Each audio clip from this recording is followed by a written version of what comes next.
Searching podcasts for Dave, and one more time. Daniel-san, pay attention. This is not wax on, wax off. This is not paint the fence. This is not when I played Arnold on Happy Days. This podcast is about life lessons you need to learn. Just kidding. These guys are dumber than Potsy and Ralph Mouth. This is Dave and Juan. Hi.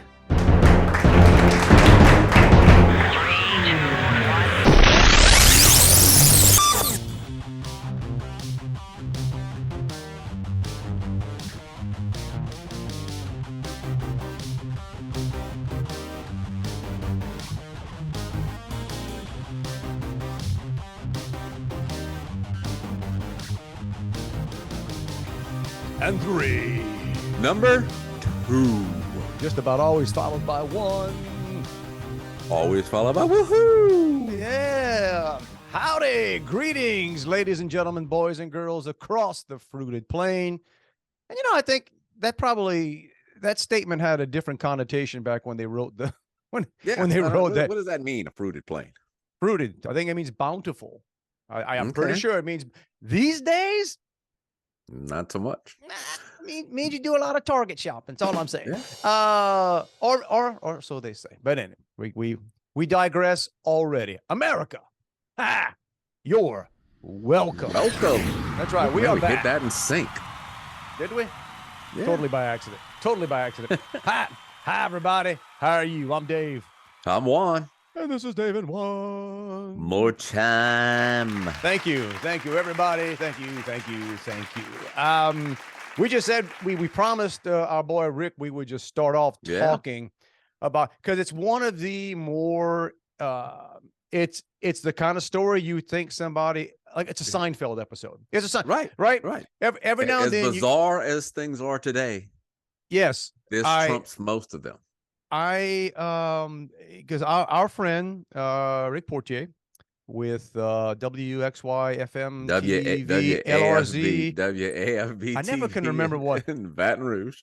CBS affiliate W Camera AFB. operator or video, what is it? Photographer, he's a cameraman and a feature reporter. He is a feature reporter and a bourbon connoisseur. We're just giving his whole. We'll talk about that. Go. And he's an instructor at LSU. So there you go. So I the forgot guy about that. So that's right. So it's always it's encouraging for Rick to be as successful as he's become, and I was going to point that out, and because yet a little bit disappointing to me. Yeah. Why would that be disappointing to you, man? Because it just makes me feel bad about myself. Well, that's a personal deal, bro. That's It's all about perspective. The more he achieves, the more you achieve. It seems like the less I achieve. Okay, I ain't achieving anymore. So listen, we've already gotten off the subject, man. You're bringing me into one of my motivational chats I have with folks about this idea that success is one big pie, and if somebody gets a bigger slice of it, there's less for you. It's not how it works. I'm good, bro. I'm good where I am. You got your pie, you're good. But there's always a chance for more pie. So anyway, the point I was going to make, I was going to take a shot at Rick, is that as well as he's doing and as successful as he's become, I went to college. He was one of my radio partners back in the day, and I can point to young men and women now and say, look at what this guy, I know this guy. Right. The sky's the limit. This guy used to love Dr. Demento. This guy is right. Rufus. He was my sidekick. Rufus the campus doofus, doing impersonations that I think they would throw us off the air for. Now, times were different. But anyway, our friend Rick was on his way to Washington, D.C. Right. To covering something at the White House. Assuming it was the Lady Tiger's visit. Yeah, Lady Tiger. I wonder if any fights broke out. Did they trash? No, but some girl passed out. Really? I didn't. I'm sure it was overexcitement to see, the president. Oh, gee. It's so painful, but okay. All right. But anyway, they were, man, we're never going to get to Rick's story. Because get to the story. But no, I got to point this out too about why he was there with LSU. But I read a clip that was interesting. So, and it's not really Biden writing this stuff. We realize this, right? So he gets up there and it's just. He's barely reading it. Somebody poorly. somebody prepared and he talks and he mentioned apparently because trying to tie into the women's basketball team that he himself has 4 granddaughters. He wanted to talk about his 4 granddaughters, and then people online were pointing out, bro, you got 5. Right. You got 5. You got one that like DNA testing, like literally, like it's been proven. But you would think just because, okay, look, their business, we can criticize him all he wants but you would think that whoever's writing this speech or whoever's advising him would say, okay, don't use that line because that line is going to open up for this. Right. But no, because they're all everybody's surrounded by idiots. He is. I'm sorry. I think Trump might be as well, but we'll get into that topic another time. We got people do things and you go, all right, okay. So we're 5 minutes into this. Back to Rick's story. So Rick texted both me and Juan. And the first question but I got this says, you ever on a plane and have to go back to the terminal because a dog has to crap? And my response immediately was, well, that's a new one. I mean, I've flown on a lot of planes. I've been and I've had a lot of dogs, a lot of dogs, but no. So then he follows up with this text saying, woman asked to let her dog crap in the plane's restroom. Apparently, it's only for humans. Well, that's that was my favorite part. Yeah, of course. I've been on a few flights where people who are less than human. Yeah. And the air marshal service is serious about it. So I don't know if he had an air marshal on the plane with him. Hang on a sec. I'm sorry, I was turning it off because when I said SERIOUS, it kicked on my SRI. I tell you what, Apple, I need some help here with this thing. So anyway, apparently air marshals are certain. Now, I don't know. He didn't give us details whether or not they had to draw their guns or and who would they have shot if they'd had the owner or the dog? They'd probably taken out 2 or 3 rows just to be safe. He says the woman got irate. Air marshals had to take her off. Okay, so she wants to have her dog use the bathroom in there. They said, no, you can't do that. They have to take her off. So he says, back to the terminal we went. And by now, we had burned too much fuel figuring out what to do with her. So they had to refuel. And an hour and 30 minutes later, they were finally in the air. So they had a 90-minute delay, apparently. And here's the weird thing. If you fly, once you pull away from the gate, you can't get up. I don't care if you're a human, a dog, if you got your pet gerbil on the plane, you can't get up. You until you're up in the air, right? They'll altitude. So she's compounding this, right? He goes on later, and it made us miss our connection. So apparently they were connecting in Atlanta. Right, to go to DC to see the president. That's right. They got an appointment to see the president. And anyway, they had a 4-hour delay in Atlanta. I just want to know, was the dog going to go to just drop it on the floor in the bathroom? Was that her intent? And I know we don't know the answer, but. And, sorry, those of you that are having, well, you're probably watching this. I don't know when you're watching this. You watch this anytime. I don't know. I've never, but let's just, take it in order. First of all, that's stupid. Like, I guess you can tell when the dog really needs to go. Right. When you're how do you do it when you're traveling with an animal? Now Rick wasn't very descriptive of how big the animal was. Right? Because if it's small enough, see, look, I know. Yeah, I'm in my mind visualizing, German Shepherd. I am as well, because if it's a small dog, it's usually in one of the it's in the carry case. And if it does its business, and because my wife was asking, like, when did they start letting all these dogs on planes? It's been a while. I mean, it's been a minute. Like I said, I've been on a plane with many a dog. I told Joe Rogan I'll tell you that joke that Joe Rogan said that, many years ago you had to be blind to go on a plane with a dog. Now you just have to be sad. Well, it's a good line. Well, she made everybody else sad. And I feel for the dog. It ain't the dog's fault. I mean, it's probably it's a terrible owner. You got to prep an animal for that that kind of stuff. But that's what I told my wife. I am pretty sure that no dog has ever had to go to the bathroom, at least number two, while I've been on a plane, because you would know it. You would know it. Yeah. Maybe they had to, but they held it. Well, because dogs are pretty good that way, man. A dog will go along. I mean, I was on a flight once. Yeah, just don't feed it. Well, or I guess dogs get nervous. They shut. Everything shuts down. I was on a flight with a lady once. I was fortunate. I was coming back from, I think, Portland. I think it was Portland, coming to Houston, and I was fortunate at that time. I got upgraded, so that was a little bit nicer. At least I was sitting in a big seat, and she sat next to me, and she had a little dog, whatever, long-haired little dog in a carry case. And the Portland to Houston flight's about a 4-hour flight as it is. Well, we were delayed leaving, and then on the way in, there were storms. They brought us to San Antonio. I think it was San Antonio. Sat on the run, sat there for an hour, 2 hours, got us back. But it ended up being, we spent almost 10 hours on that plane. That dog never pooped, never peed, never barked, never. Now, she might have had it drugged up out of its mind. I don't know. No, my dogs stay in a kennel all day long, and sometimes it's 10, 12 hours. All right. Well, I wouldn't mind flying with you, but there you go. It sounds like a Seinfeld episode. All right. The lady wanted her dog to take a crap in the bathroom on the plane, but again, and maybe I'm a stickler because I fly a lot. I got an issue right from the start. I don't care who you are. Like, and here's the deal. If that Couillon Bjork, whoever she is, would have just waited, or the dog takes a dump right there. Okay. Right. Then right. My question is you pick it, you get towels, you pick it up, but you can't move when the plane is taxiing to the runway. Period. You can't. Like, that dog takes a crap on the aisle. Somebody's going to do something about it.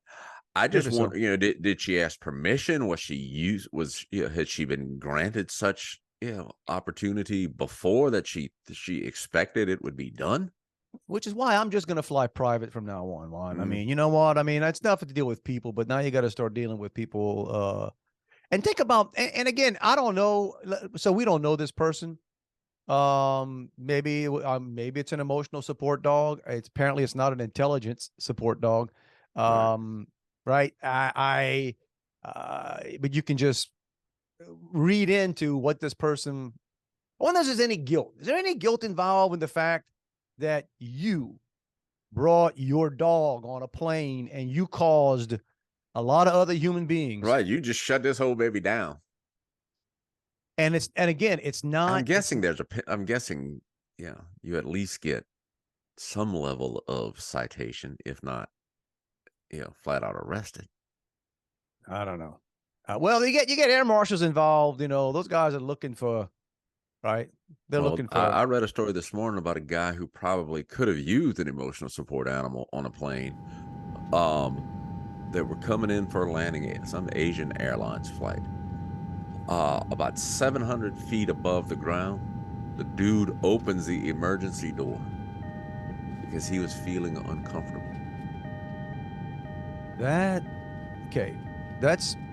That's interesting and scary on a couple of levels. I don't think you're supposed to be able to. Right. That was is that baby just unlocked? It's not just unlocked. It's there are sensors and there are things built in to stop that. Supposedly. Yeah. Well, I don't know. Again, and it depends what kind of plane you're on. Yeah, let's see if I can find that, but he got it open. He got it open at 700 something feet above the ground. Yeah, let's see. Passenger opened the door in midair, caused panic. You think? A passenger on Asian Airlines flight told police he opened the door on a plane minutes before landing somewhere in South Korea. I can't pronounce it. On Friday because he was uncomfortable. The man in his 30s told police he had opened the door because he wanted to get off the plane quickly. He didn't want to wait in that line. Yeah, I feel you. Yeah, he didn't have any bag. He didn't have any bags checked. Yeah, he was stressed. He told the police because he lost his job recently. Probably for So, and making yeah, those. there's video. I mean, it's a full plane video of wind blowing all over the place. Really? Okay. Yeah, I mean, Wow. it's got 6 rows on it. Just lost his job, probably from high level decisions like that. Yeah, You know what I'm gotta saying? wonder. Not exactly what you want on your So resume. How do you handle stress? I that was opened on Friday. Monday somebody's going to the office and you see, I told you we needed to get rid of that guy.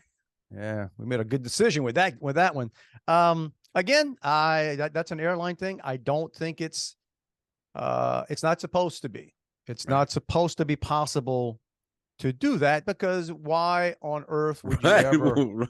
right. If I'm a Why- terrorist, I just get the exit row. or how many parachutes we have on this plane? Why would we ever be opening this thing? But who knows? I know I've flown on smaller planes back in the day where I was afraid to even be near the door, because I know that one would open. Now I know it would take a little bit of work, right? I just hopefully not just fly open, but oh yeah, I'm now, man. On even on the big planes, when I sit exit row, and I'm on the I'm on the wing on the window on exit row, that always crosses my mind.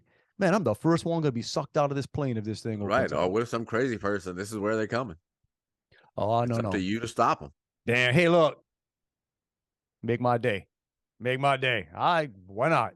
I'm bored. All right, let's. It depends depends what kind of maniac comes at you. Here's what I know: they don't have a gun. You know, I don't know what kind of weapon they could. Trying to think what kind of Not weapon mental I would. competency. No. But so hey, there you go. Public service announcement, y'all. If Right. you're gonna fly with a dog, Take it to the bathroom. yes, there are those places in airports everywhere now. These Are inside the there? airport. Yes. Yes, I know they're I in didn't Houston. I'm pretty realize. sure they're in New Orleans. All the new airports have them, Like and a a lot of the dog old park, so to speak. inside an indoor kind of dog park. I've never walked in there because I can, and I bet you it's nice. I'll bet you it's nicer than I'll bet you it's nicer than the smoking lounge. I'll bet you that's the one. I think they still have smoking lounges. I'm trying to think of the last time I saw one. But the fish bowl they put people in. Yeah. Yeah, So we shun you. you're right. So you can be seen and shamed going in and coming out. Publicly shunned, but so those places don't look pleasant at all. But I'll bet you the walk your dog inside the airport. Again, I've never walked in there because I have not had a pet, Right. Right. and Nor would I want to. yeah, you kind of walk into a kennel sometimes. You're like, ooh, I don't want to smell that. But then again, think about what the bathrooms smell like in a lot of airports. The kennel might be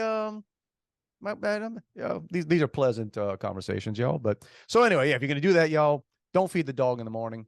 Um, take whatever proper precautions you need to, that you don't disrupt air travel, because your dog had to poop.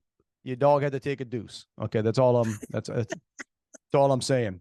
But well, the other thing is, I get a little note I made about our buddy again when the text comes in, was that he also he did something he was chronicling all week on Facebook with his wife. He took a trip, and it's something I've never done. I've been to Louisville in that area a lot. I've been to Kentucky quite a few times, but I've never been tempted, probably because I'm not a bourbon drinker, to do one of those bourbon trail. Yeah. Now listen, I've done Napa before, which, and again, this is total hypocrite, right? Total hypocrite. Where we're going on, and they bring us all these wineries, and you're drinking wine all day long, and somehow that seems like normal, right? That's just, I'm on vacation, and it's pretty, and it's California, and there's nothing wrong with drinking wine from 10:30 in the morning until whenever. All day long. Because I'm just sampling it. Yeah, just sampling. But something about bourbon, man. Like bourbon to me is for me, it's a none and done, because I just not Right. I can't. I would, and I've tried. My nephew is a big bourbon connoisseur. So this was, I don't know, Christmas. okay. Define connoisseur as opposed to drunk. Okay, what I'm saying, like, because he drinks. He's not a drunk. He buys high cost bourbon or right, expensive bottles of bourbon. He has the right kind of glasses. He knows about Man, all of this. that's what drunks do to Well, I'm just telling you. hide the fact it's a pro. Yeah, no, I ain't drinking No, Jim Beam out of a he, bottle. yeah, he's a sipper. So Okay. I said, okay, I would love to be able to, do that. You come home from work and sit down and have a nice glass of bourbon. The thought of it is It looks appealing cool. to me. It Right. look it looks simple. It looks like there's the glass, there's the ice cube. The ones that do it really fancy, they have the big ball Right. ice He's got cube. that. Yeah. Uh-huh. Okay. So it So you just have doesn't the ball ice. It looks like, man, that's a relaxing right. Put it thing to right there do. on the end table. More So sophisticated than a beer, right? right. Not as much work as a wine. Just yeah. So he brought some decent bourbons, like 4 for me to sample. Dude, I hated every one. Yeah, no. Yeah. I was like, oh, this is nastier than the last one. It's just They like said, oh, you like this one? It's smooth. Like, nah. yeah, smooth. Smooth. Define exactly. Right. I don't think we're like the Princess Bride. You keep using that word. I don't think it means what you think it means. And a lot of people will drink it without ice, which to me is even Well, I can't. Like I said, water's about the only thing I drink at room temperature.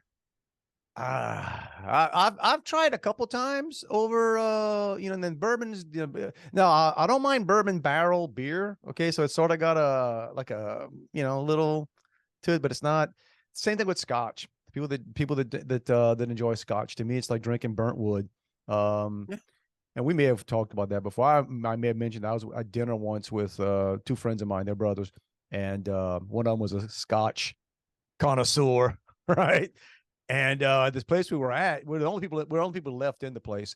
And he looked at the menu and he ordered some expensive, whatever it was, kind of scotch. And when he ordered it, he told the guy, he said, "Look, I know that you're going to come back and tell me all about this. I know what it tastes like.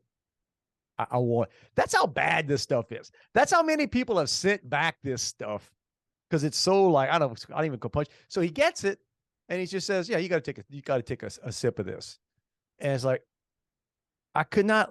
It seemed like torture to me. Like really, like you paying money to drink. Like I was asking him, how is your body not like fighting you, saying no, don't like this is diesel. Don't drink. What are you drinking? But we had yesterday. We were riding around. I had to bring something to my dad's real quick, and coming back, I saw on social media that this new distillery that I follow, I don't know why, just because it's located in Donaldsonville. It's a rum distillery, and it's made from sugar cane, and they just finally started I guess open to the public, or started selling a week or 2 ago, and they were having a tasting or sampling at the little place that we were gonna pass by, and for about 30 seconds, I said, we should stop. That would be cool. And I said, no, I don't like that. Why am I going to go sit there and taste this stuff? Let me go taste some stuff I really don't like to make myself a little impaired so I can continue to drive back to, I got you. Yeah, rum's another one. I'm not a big, I've done it before, but not, that said, and I shame on me for not remembering the name. I have a cousin who actually is part owner of a rum distillery in the I guess Lafayette area or something. But hey, same thing. It's like people woke up and said, "We got all this sugar cane. Like, right. what can we make with this? Hey, let's make some rum. Let's make some rum." So there you go. So we're knocking down animal poop stories and drinking. It's a educational program today. All right. Well, we're here. I'll totally change gears because I met and I say met, meaning I spoke to a young lady who is the area's top power lifter. And my daughter received a recognition for swimming this week. Yeah, don't make that a secret. Very nice. Juan's daughter received a big. It was a big award. It was who did it? The Advocate. There was a newspapers and sponsored stuff. the newspaper here, and so Stars. So the top swimmer in the universe. The entire, like. I mean, they called it Baton Rouge, but let's be real. But it's an area.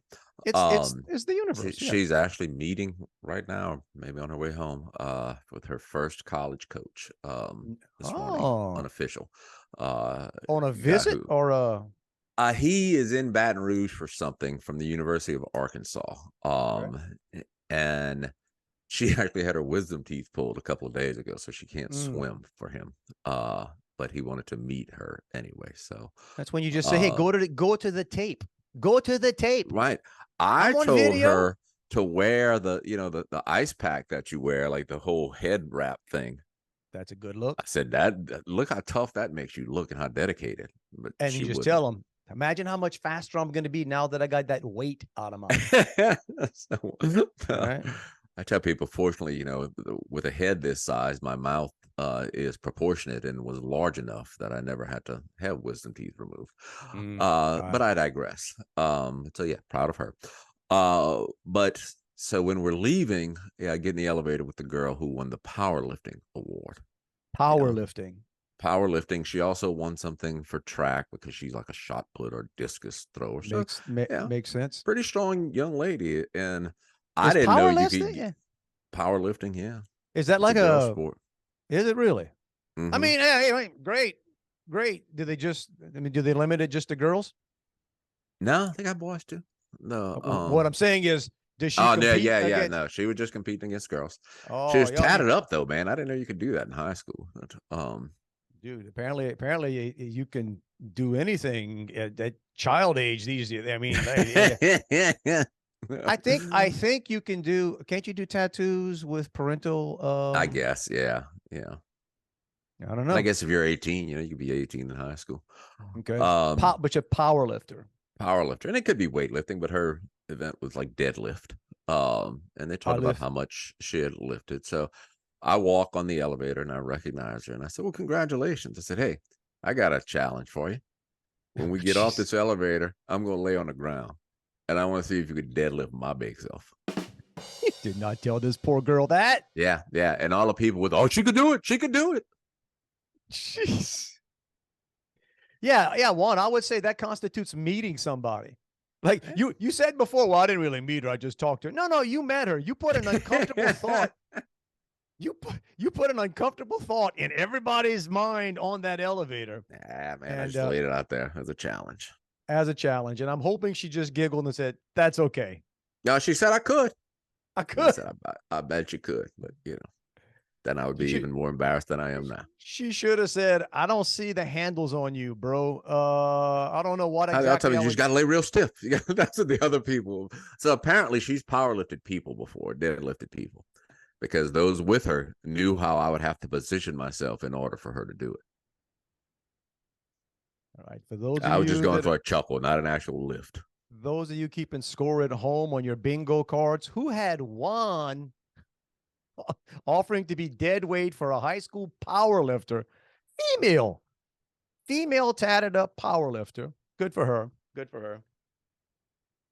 So what's the rule, kids? And what's the lesson here? Don't get on the elevator with Juan. Just let Juan have the elevator to himself. No, It was a long day, man. I had worked all day. Had to drive down to Pankerville to get my dad, and had to drive him back, and then had to drive back to Baton Rouge. Oh man, I tell you what, the country weeps. The country weeps. So wisdom teeth. All good, man. Yeah. For a while, her lips were 40 feet long. Hey, And some then people take injections for that. I mean, then a little later, she couldn't take her medication because her lips were gone. This is all post, coming out of the anesthesia. oh, okay.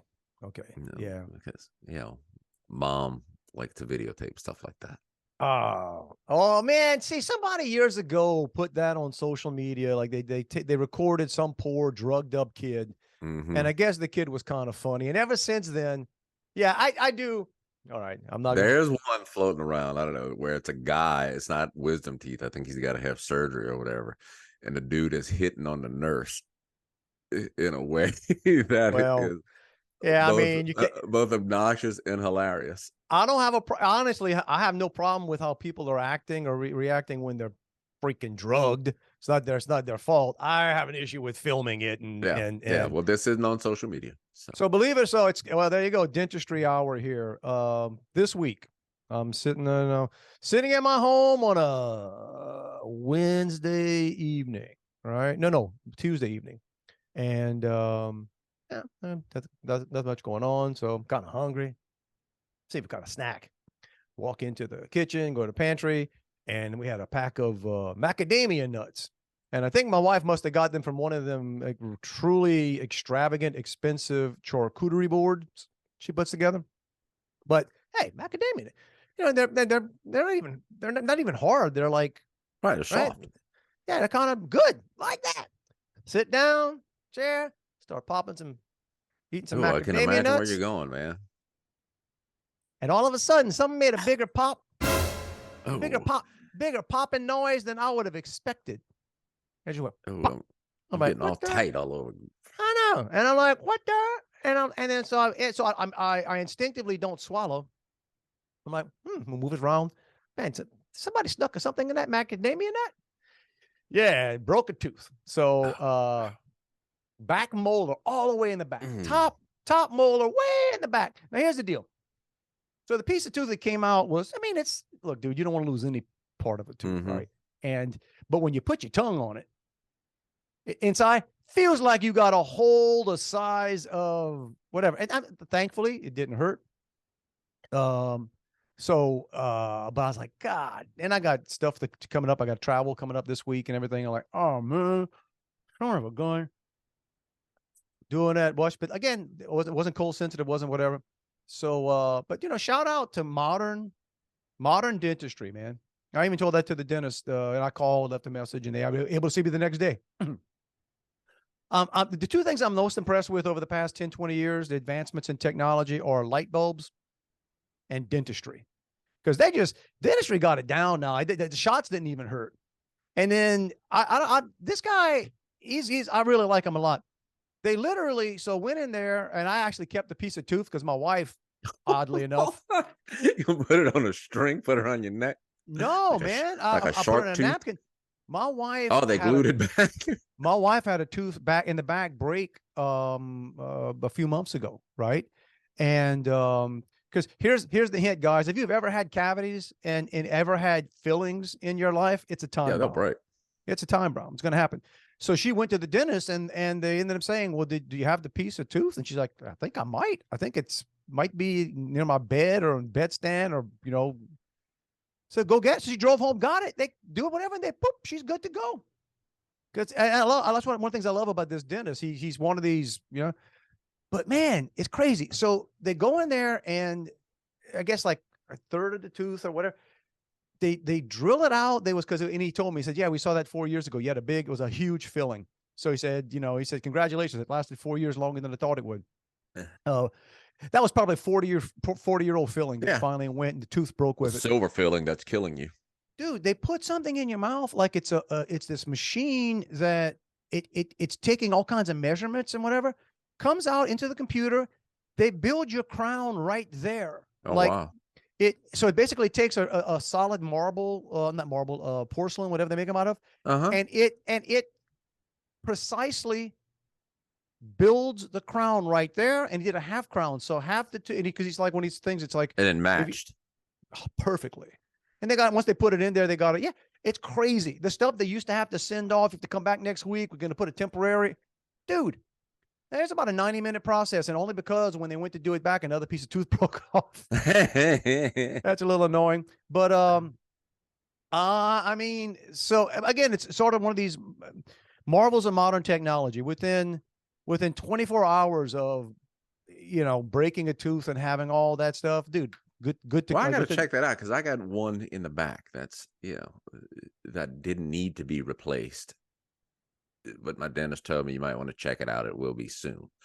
Yeah. So I went to a place, and it was okay. Well, first we got to do this, then we got to do this. I mean, it was like 3 or 4 visits. Okay. And multiple thousands of dollars. Yeah, I know it's not cheap. I mean, I don't know what insurance covers, but so all in, like I tell you what, all in, it's like $1,500. Yeah. for what they did. And you know what? A lot of times you go places and you think, man, I'm getting charged too much for what they're doing. In this case, I'm like, this is amazing. I can't believe they're able to do what they do. But again, in the dentist, he's about my age, a little older. Like him a lot. He's cool. He works 4 days a week. He works Monday to Thursday. He comes in a little bit late. He's got a great staff that do everything. Dude takes off. He's off Friday, Saturday, Sunday. Plays music. He's like a really good musician. He has bands he plays. It's crazy, right? But he's living the life, right? But he was telling me about one of the problems in dentistry right now you have to be careful of. He says all these investment firms and various things, they're buying out dental practices. Because think about it, when you have a dentist, you kind of get used to going to the same dentist. People don't typically, so they're buying out these places, and oftentimes they'll change the dentist, or the dentist is retiring or doing whatever, and they put in these young, and these people are just pushing stuff, man. They're cross sellers. They're like, I left a dentist years ago when he went from being a dentist to all of a sudden he was like a smile engineer, right? I'm not kidding. They started, that's a consultant, man. That's some consultant saying, here's how you make more money. And he even says that he has consultants come in and tells them, doing this and doing this, by cross-selling this and doing this, you can raise sales $100,000 a year. Yeah. Well, 10 years ago, every dentist was shooting Botox. Well, okay. I don't know. He never pushed that, but he did say you got to be careful. He says he's never thought he'd see the day where you need sometimes second opinions, but he says they are finding, if you ever hear stories of, man, I went to the dentist and they found 7 cavities. They found, dude, he said they're finding stuff. He said he had a patient who their insurance changed and he wasn't covered on their insurance anymore. And he said, that happens. So this person went to a new dentist, right? And ended up, he gets contacted or something, I guess, for the medical the records, whatever. And he said, yeah, he found 10 cavities. And he's like, what? 10? So somehow he got his hands on, I said, you got to come back with it. Got his hands on the x-rays and whatever, and handed it to all his assistants and said, am I losing my eyesight? Find me a cavity. Find me a cavity in these x-rays, much less. That's pathetic, man. That's how bad. So I guess the lesson there, guys, if you got a good dentist or a doctor you trust, man, hope they outlive you. Yeah, so this was several years ago. I went to a dentist, and it was a new dentist, and said I had 4 cavities. And I said, well, yeah, I'll come back or whatever. Again, a dozen plus years ago, been to dentist annually. No one else has ever said I had cavities. Maybe your cavities healed. They did. I think, it's a miraculous thing, but I prayed them babies better. Well, or maybe they weren't cavities to start off with. Yeah, you could. Now here's the other thing. So this girl that worked for me until recently, had to take a couple days off because she had one wisdom tooth pulled, and it just like beat her to the ground, and it was and I think it's probably harder as an adult. But anyway, when I was talking to her, she told me that even though my company offered it for next to nothing, she didn't have dental insurance. So she found a dentist, who I'm sure not an oral surgeon, who, removed the tooth for $100 cash. A wisdom tooth. A wisdom tooth for $100. Bro. A dentist did that? Yes. Now I'm sure it wasn't a good one. I mean, or it could have been a smile consultant. I don't know. No. Smile consultants are expensive as all get out, man. You don't get a smile consultant unless you got good dental insurance, because that's just people going to be slapping. Wow. Yeah. Wow. That's like saying that's like gas station sushi. Hey man. Yeah. I got a special on gas station sushi. It was. The sell by date. 4 days.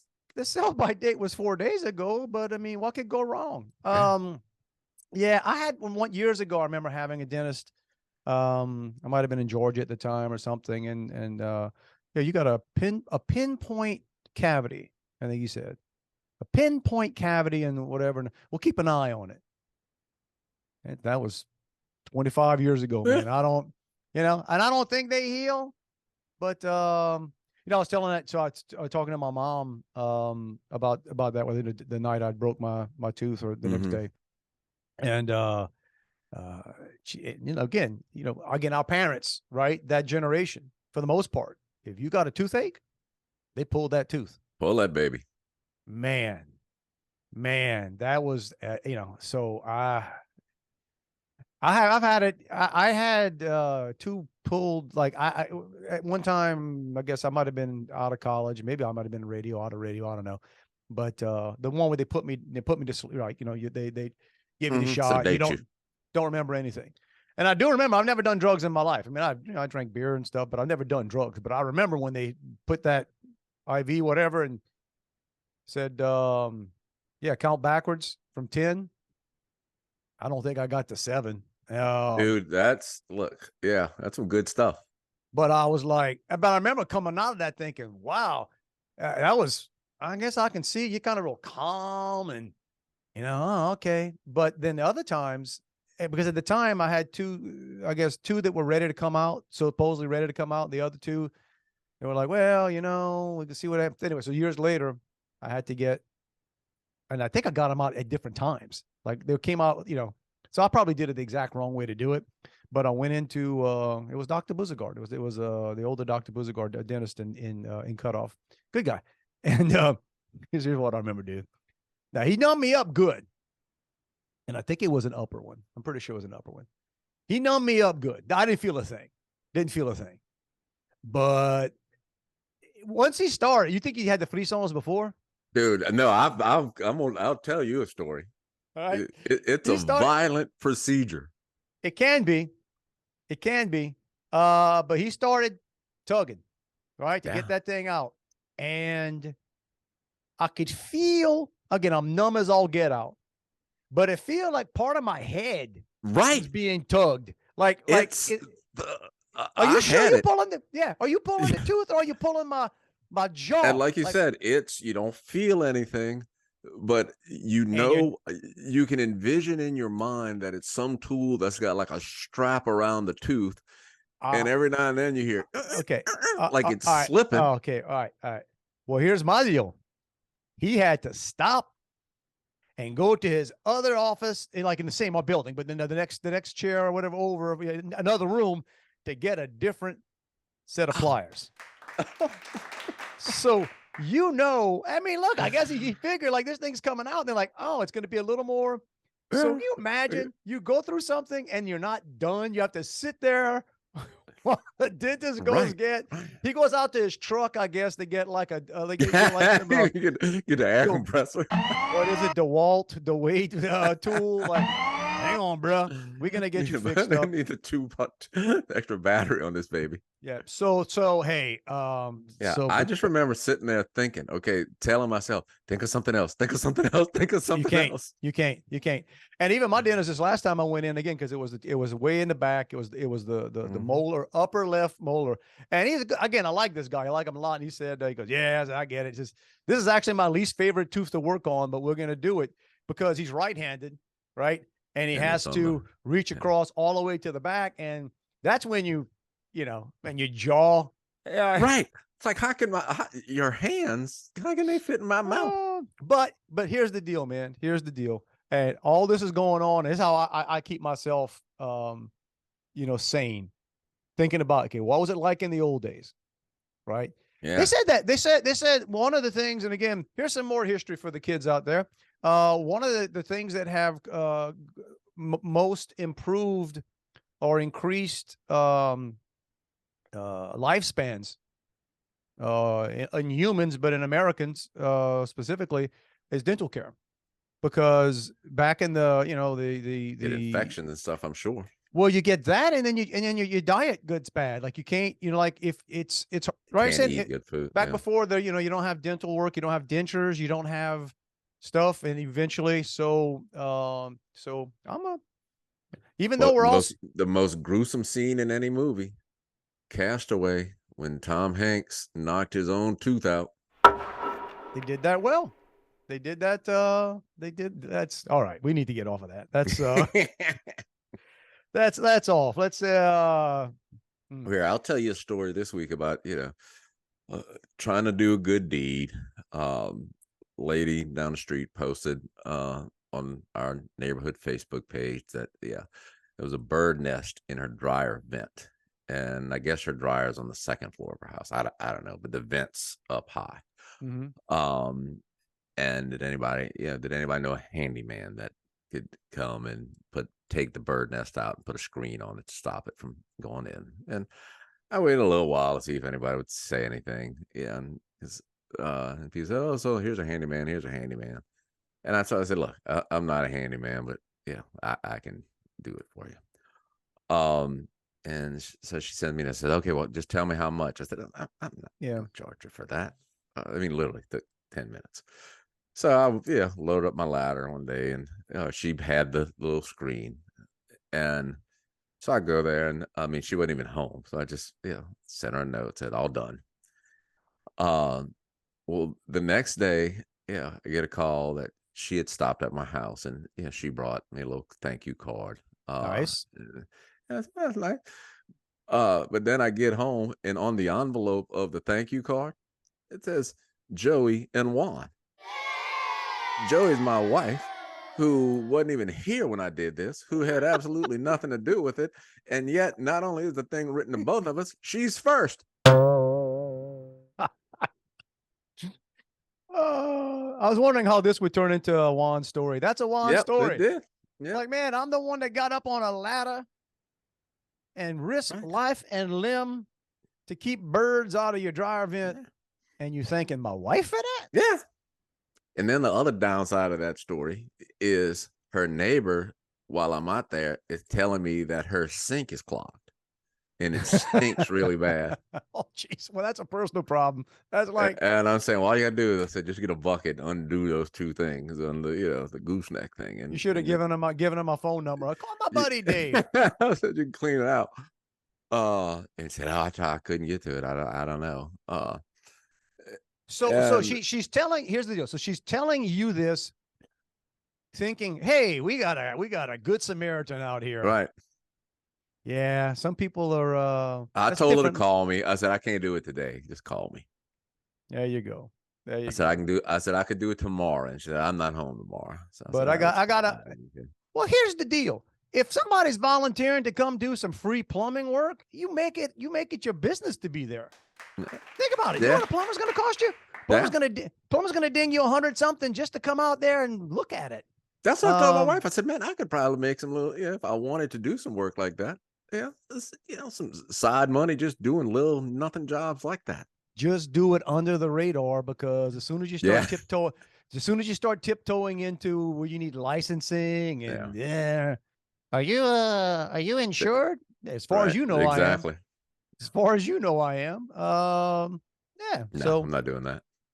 Yeah, there's a world of difference between putting a little screen, like even though you're up in the air, even though you're on a ladder, which is technically it's a more dangerous. It's a more dangerous thing to do.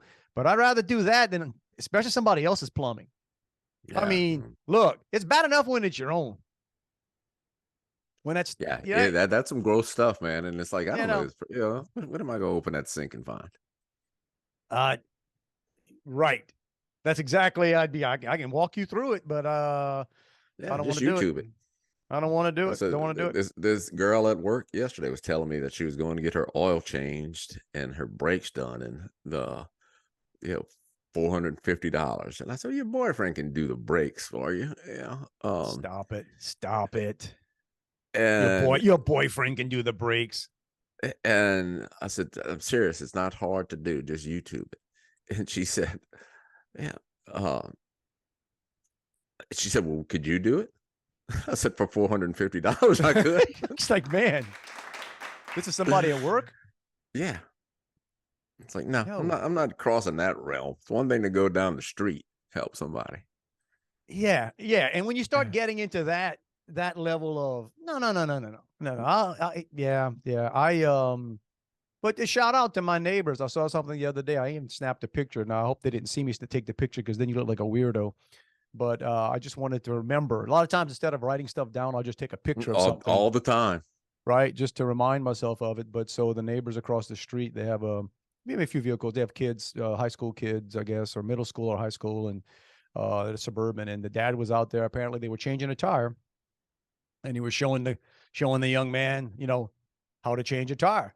And I felt like a terrible father. I mean, I was just like, man, I said, I so never did that with my kids. Mm-mm. I used to change tires. I remember, man, I put new tires myself on a 1969 Plymouth Fury 3 back in the day. So you took the old tire off the rim? Man, one at Yeah, I a can't time. Yeah, Well, no, I don't know if I that. took them off the rim. I think I would have had. No, I didn't like. You had them place the mounted tire. and you put them on. Yeah, your thing. I got them somehow like that. I did one tire at a time. And my roommates And the problem is, I mean, you got to jack the car up 4 different times. That's right. That's right. And my roommates back in college at Nichols back in the day in the mid '80s, and these guys were some legit mechanics. These guys they did that almost for fun in high school. A bunch of country boys, and they were good. This is back before everything became super electronic, right? Oh, yeah. This was back when you can change stuff. They'd be like, if it was a starter, okay, it's the starter. Boom. It was right. Right. And there's a whole lot of room around the starter to get to it. Man, these guys were the kind that they literally, again, I think we may have talked about this before. When you say shade tree mechanics, they literally had lifted engines out of vehicles using a tree. There's a tree with a big branch, and so that was the best of having that. That doesn't exist anymore. To my son's credit, I asked him, something happened the other day. Somebody's car was not working, and I think my wife and I might have been on the phone with my my college son, and asked, "What would you do, bro? What would you do if you're leaving for work, whatever, your car doesn't start?" He's like, "I guess I'm calling AAA." Yeah. And I went, yeah. 2 options: Uber, roadside assistance. Yeah, I was like, I can't even criticize. That's exactly what I'd be doing. Right. Exactly. Maybe a battery. I may take on. You jump a battery. But that's about it. That's about where it ends. So shout out to the neighbor. Like I said, I felt, I was like, God bless America, man. A better dad than me across the street teaching his son how to. My wife's car doesn't even have a spare. This is true. Well, most of us now, we get them little, those. She doesn't even have the donut. Nothing. Because it's a hybrid. They're trying to save weight on it, so there's no other tire in it. You got a little air compressor. Oh, so they want you to just reinflate whatever. I guess, but that really helps on a blowout, right? Yeah. There'd be some couillon out there with a blowout tire just pumping air. I've been pumping air for 30 minutes. It doesn't want to inflate. And just keep pumping. Yeah, you got it. Well, like I said, it's a generational thing. I don't know that I would even take it on. It was last year on the way to vacation. It's, like I said, my father-in-law, who's a bit older than me, changed a flat tire on the side of I-10 about 10 feet from 18-wheel, and did it fast. Unloaded a trunk full of luggage to go on a vacation, and changed out. And it was a little. I can do stuff, but I can do it. I don't know that I always want to. Right? I never want to. There was a time years ago where you'd almost feel like, man, that's sort of unmanly to call, because we've had AAA out here to change batteries in my driveway. I don't lie. Well, it's a pain because, and part of the whole thing now is, what is everybody? They have that, like, if you change the core charge, they call it. If you change the battery, so the logical thing to do would be to go to a store, buy a battery. Then you got to make sure you take the old one out, because they'll charge you $60 if you don't bring it back to them, because they take the old one and send it off to get recycled. There's a ton of parts on cars like that now. Really? You got to give them the old part.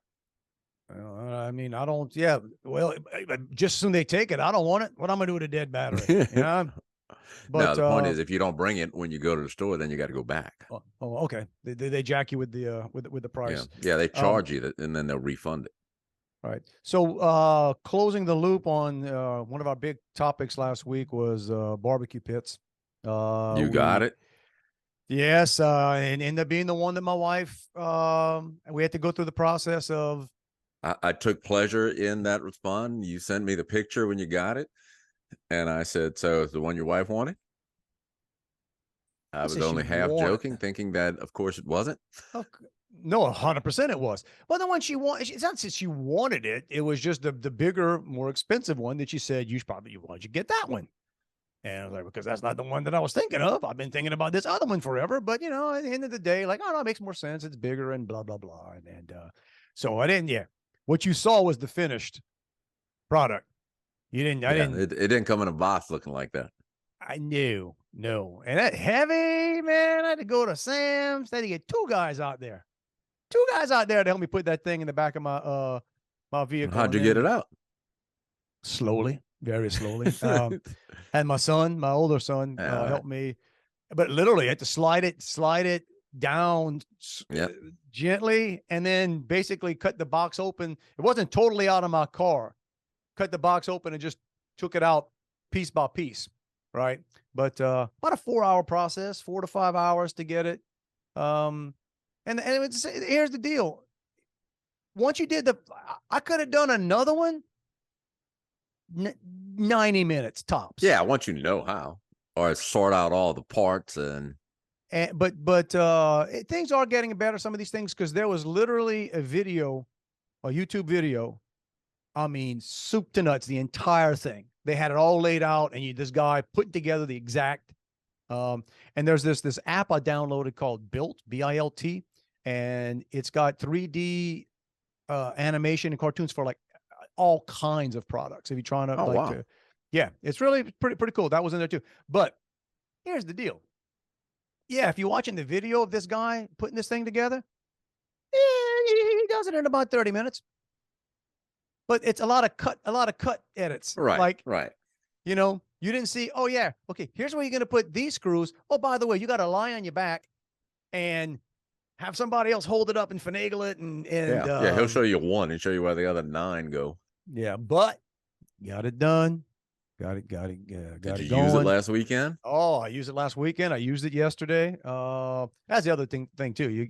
If you like grilling, once you got a new grill, bro, you just looking for stuff to throw on there. Right? Let me see if I can make some pancakes on this thing. Let me see. You just so hopefully the Martins are ready for a summer of meat. It's a meat summer at the Martin household. We're hoping for it anyway. But it was yesterday, day before. We talked before about we live in a selfie world of selfies, right? I'm in the gym sometimes and I see people taking pictures, left, what I'm saying? Like spending a lot of time taking pictures of themselves working out or having their friends video them working out. And I went for a run. I think it was yesterday, the day before, the track near my house. And they got people out there. They got people out there practicing soccer. They got some professional. I know they have professional athletes that come out there and work out every now and then. But anyway, this was not a professional athlete. Now, young lady, and I'm running, so I don't really see it. I kind of want to come back around. I'll see the stands. And young, attractive young lady. I didn't get up close enough to say, but obviously, so help me, 15 to 20% of her workout was taking selfies on the stadium. Like different angle and Oh, dude, yeah, got to check them, make sure they're good.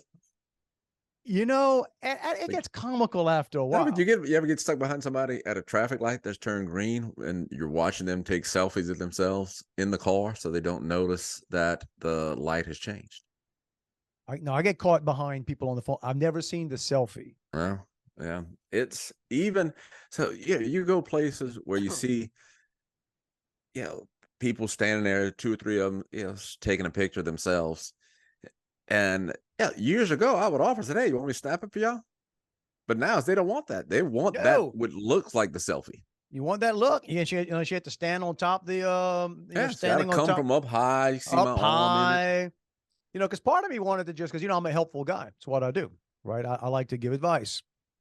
The part of me wanted to just say, how much more impactful your workouts would be if you weren't spending 20% of the time, right, taking a picture. The other thing I want to ask is, how many pictures did you take? Like literally, did you take 20, 25 shots of various angles? Right. What do you got? An external hard drive on that phone? Yeah, well, I don't know.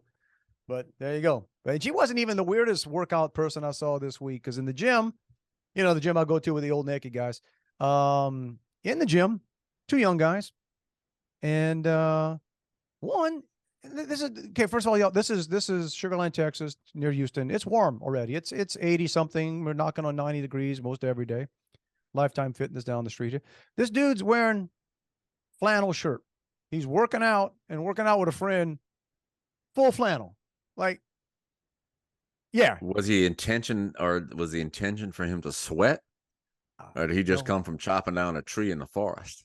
He had the lumberjack look going, and that's one of those things you see, and you want to and maybe not everybody thinks like me. I immediately go to, I want to know the backstory. Yeah. I want to, what is this, dude? Is this the thing? Because I don't see anybody else.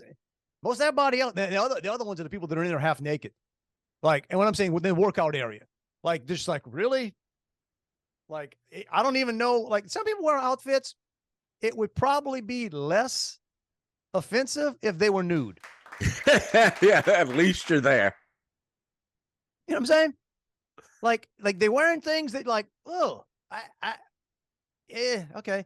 But no, I just wanted to ask the guy, like, what's the story, bro? I mean, is this a bet? There's some mental issues. I don't know. I don't know. I thought you were going. I saw there's a CrossFit place right down the street from, or fairly close to here. So sometimes in the morning, I'll see people, a couple of miles from there, just walking or running. But the other day, this is in the heat of the day, I saw a guy I guess it's a sweatsuit. It basically looked like a spacesuit, or like he was wrapped in aluminum foil, just walking down the road in 90-degree weather. And it's like, bro, you better have somebody watching you. You'll pass out and die right here. That is a different level of it. People convince themselves that's, I don't know. Maybe I'm wrong. That just seems to me like, okay, whatever you're losing, right? It's coming right back. Right. Or you're going to die. Or you're going to die. Yeah. You might be losing a lot of liquid through sweat. If you're on your way to weigh in to that MMA fight that you're about to fight, and you're about 3 pounds heavy, okay, I totally get what you're doing. If you're thinking, man, I'm gonna put that tux tonight. Yeah, I'm just gonna get out there. That's not how it works. But there you go. There you go. Also, another warning this week. Hurricane season starts this week. Does it? Yep, June 1st. Okay. Well, that starts off a lot of June 1st starts off a lot of things being commemorated in June. Well, hurricane season is one of the better ones. But the Vienna sausage shortage is still out there, according to my wholesale distributor employer. Come on. Yes. So I keep telling them it's because people are stocking up for hurricane season. No, that's not true. And then continue to look at me like I'm nuts. You are. But you are. But Armour Vienna sausage, man, it's hard to get. Really? I'm gonna have to head back to Sam's and see what stock up, man. I wanna hope that my mama still got a big case of that stuff in her all flavors. Now I never knew there were flavors of Vienna sausage. Nah, we talked about that. Yeah, you don't want. I'm a purist. Exactly. I want my Vienna to be just regular Vienna. Regular Vienna. Do it like I said, that guy, again, the story that I always remember that my uncle said, popped it open, drank, I forget, did he eat him first or drank the juice? He wasn't getting dehydrated. Went to a minor league baseball game this week for the first time in a while. And it's really good. I don't get, and I wish I did. I wish I was more of a baseball fan than I am. Right? Because I got friends that they love it, man. They watch and the Astros. I mean, obviously that big Astros. And I enjoy every now and then going to a game, but the things about the game I enjoy have nothing to do with the game. I mean, I like hot dogs. I like beer. It's generally a lot easier to get to the concession stand. at a baseball game, or at least a college baseball game, than a football game. Yeah. You don't miss a lot if you go. The field is pretty. It's like a golf. It's like a golf course. It's pretty. They play a lot, but man, and minor league baseball is a special level of boredom, because it's, and when I say that, and these are AAA. We got a AAA team here, and Now, these guys are good. educate me. Is AAA next level? That's like they literally, like Jose Altuve, the world famous. So they're one away from the major league. Yes, like Jose Altuve played a few games here a couple of weekends ago while he was rehabbing. We have a pitcher that came from it's the Sugarland Space Cowboys. They are a AAA affiliate. There are several affiliates, AAA of the Astros, but we got a pitcher that pitched here, is pitching with the Astros now. So I mean, it is legit. And these guys they don't all make the same amount depending on what their contracts are, but they make decent money. This is not like, 7 roommates in a trailer trying to right, which a lot of dream. baseball minor leagues is that. Right, not this. These guys are legit, and even then, man, and we might be bad luck. We show up, my wife and I, but we had a Wednesday, nothing going on. Let's just go down. And I'm so ornery now.